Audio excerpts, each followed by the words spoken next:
Very warm welcome to the program सवाल जवाब। मैं हूं आपका होस्ट सुहेल ममूका। आइए रेहान शिरवानी साहब से उनका कलाम सुनते हैं जी। अजब फिजाओं में रहता है मेरा साकी और मस्त हैं शराब खाने उसके। आंखों से पिलाता है वो जाम मस्ती के और मैं जादूगर है वो। दिल की तारों से उसके बजती हैं अजब शहनाइयाँ और वो भी है कि अजब मैं रिंद पुराना। मैं खाने में दिल है उसका शराब और उसकी आंखें हैं मस्त शराबी। साकी के सच शराब के सच और वो मैं रिंद के है सच। अजब वो के सच शराज अजब वो के दिल शराब और पैमाने के उसके अजब दिल जवाब।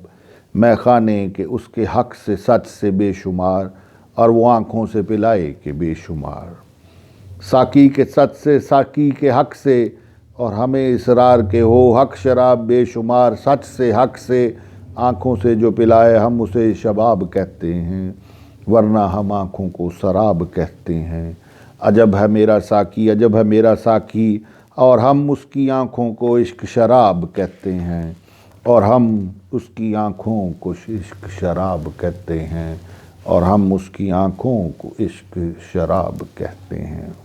इसके साथ ही आज का प्रोग्राम खत्म करने की सुहेल ममूका को इजाज़त दें। अल्लाह हाफिज़।